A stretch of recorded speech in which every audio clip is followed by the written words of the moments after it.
యాపిల్ను పైకి విసిరితే అది కిందకి ఎందుకు వస్తుంది, పైకి ఎందుకు వెళ్ళదు? సరిగ్గా ఇదే విషయంపై న్యూటన్ అనే శాస్త్రవేత్త పరిశోధనలు చేయడం, గురుత్వాకర్షణ సిద్ధాంతాన్ని కనుగొనడం దాదాపు మనందరికీ తెలుసు. చిన్నప్పుడు క్లాసుల్లో దీన్ని పాఠాలుగా కూడా చదువుకున్నాం. అయితే గురుత్వాకర్షణ సిద్ధాంతానికి వ్యతిరేకంగా మన దేశంలో కొన్ని విచిత్రమైన ప్రదేశాలున్నాయి. వాటి గురించి ఇప్పుడు తెలుసుకుందాం. రామసేతు. తమిళనాడు రాష్ట్రంలోని రామేశ్వరం దగ్గర ఉన్న రామసేతు వద్ద సముద్రంపై రాళ్లను వేస్తే అవి నీటిలో తేలుతాయట. అయితే ఒకప్పుడు అక్కడ రాళ్లు మునిగిపోయేవట. కానీ లంకను చేరేందుకు రాముడు వానర సైన్యంతో సముద్రంపై రామసేతు నిర్మాణం చేపట్టిన సమయంలో వానరులంతా రాళ్లపై శ్రీరామ అని రాశారట. అందుకే ఆ రాళ్లు అప్పటి నుంచి మునిగిపోవడం లేదట. అయితే దీనికి సైంటిస్టులు వేరే కారణాలు చెబుతున్నారు.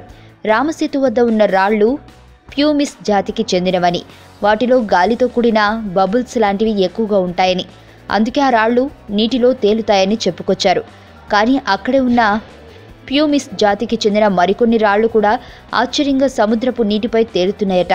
అయితే వీటి గురించి మాత్రం సైంటిస్టులు ఏమీ నిరూపించలేకపోయారట. లోక్టక్ సరస్సు. మణిపూర్లో ఉండే లోక్టక్ సరస్సులో తేలియాడే ద్వీపాలు ఉంటాయట. వాటిలో ఒక్క ద్వీపం ఒక్కో రకమైన స్వరూపాన్ని కలిగి ఉంటుందట. వీటన్నింటినీ చూసేందుకు భలే ఆకర్షణీయంగా ఉన్నా అవి నీటిపై తేలియాడడం మాత్రం వింతే. లేపాక్షి ఆలయం. ఆంధ్రప్రదేశ్ రాష్ట్రంలోని లేపాక్షి దేవాలయంలో మొత్తం 70 పిల్లర్లున్నాయి. అయితే వాటిలో కేవలం ఒకే ఒక పిల్లర్ పైన కింద ఏ ఆధారం లేకుండా గాలిలోనే ఉంటుందట. దాని కిందుగా ఏవైనా వస్తువులు దొర్లిస్తే తమకు అంతా మంచి జరుగుతుందని భక్తులు విశ్వసిస్తారు. అయితే ఆ దేవాలయ నిర్మాణమంతా కేవలం ఆ ఒక్క పిల్లర్ పైన ఉంటుందని కూడా అక్కడి భక్తులు చెబుతారు. హజ్రత్ కమర్ ఆలీ దర్వేష్ దర్గా. పూణేలోని హజ్రత్ కమర్ ఆలీ దర్వేష్ దర్గాలో ఉండే ఓ 70 కిలోల బరువున్న రాయిని ఎవరూ లేపలేరట. అయితే 11 మంది భక్తులు ఆ రాయి చుట్టూ చేరి తమ చూపుడు వేళ్లను ఆ రాయిపై ఉంచి ఓ ఋషి పేరు చెబితే ఆ రాయి ఇట్టే గాల్లోకి లేస్తుందట. దాదాపు 800 ఏళ్ల కిందట కమర్ అలీ అనే సన్యాసి ఆ రాయికి శాపం పెట్టాడట. ఈ క్రమంలోనే ఆ రాయిని ఎత్తాలంటే కమర్ అలీ అని పేరు ఖచ్చితంగా చెప్పాల్సిందేనని అక్కడి భక్తులు చెబుతున్నారు. Ladakh magnetic hills. లదాఖ్లో ఉన్న మ్యాగ్నెటిక్ హిల్స్ గురుత్వాకర్షణ శక్తిని విరుద్ధంగా పనిచేస్తాయట. అక్కడి రోడ్డుపై ఏదైనా వాహనాన్ని పార్క్ చేసి ఉంచితే అవి వాటంతటా అవే వాలుకు అనుగుణంగా రోడ్డుపై ముందుకు కదులుతాయట. వాహనాన్ని నడపాల్సిన పని లేదట, అవే ముందుకు సాగుతాయట. అయితే అక్కడి పర్వతాలు, లోయల కారణంగా వాహనంలో ప్రయాణించే వారికి పైకి వెళ్తున్నారో కిందికి వెళ్తున్నారో అర్థం కాదట. లక్నో బడా ఇమాబ్బరా.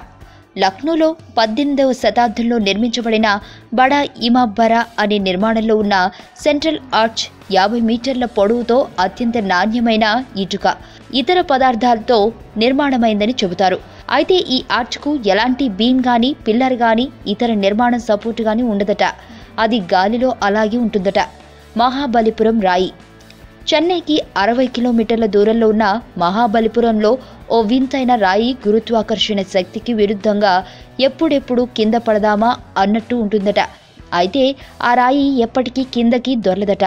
బల్లపరుపుగా ఉన్న ఓ రాయిపై 45 డిగ్రీల కోణంలో పూర్తిగా వాలిపోయి ఆ వింత రాయి ఉంటుందట. ఇది 5 మీటర్ల వ్యాసం, 250 టన్నుల బరువు కలిగి ఉంటుందట. 1908లో అప్పటి మద్రాస్ గవర్నర్ ఆర్థర్ లావ్లీ ఆ రాయిని దాదాపు 7 ఏనుగులతో తీసేయించాలని చూశాడట. అయితే ఆ రాయి మాత్రం ఒక్క ఇంచైనా కదలలేదట. కాగా స్థానికులు మాత్రం ఈ రాయిని గురించి ఒక కథ చెబుతారు. అదేంటంటే శ్రీకృష్ణుడు వెన్న దొంగలిస్తాడనే భయంతో కొందరు తమ వెన్నను ఈ బలమైన రాయిలో దాచుకున్నారట. అప్పటి నుంచి ఆ రాయి కదలకుండా అలాగే ఉంటుందట. ఇంకొంతమంది మాత్రం ఆ రాయి స్వర్గం నుంచి వచ్చిందని, దేవుళ్ళు దేవతలకు మాత్రమే అది కదులుతుందని చెబుతారు. అయితే ఈ రాయిని స్థానికులు వాన్ ఇరాయ్ కాల్ అని పిలుస్తారట. మీకు తెలియని మరిన్ని రహస్యాలను తెలుసుకోవాలనుకుంటున్నారా? అయితే సబ్స్క్రైబ్ చేయండి రహస్యవాణి.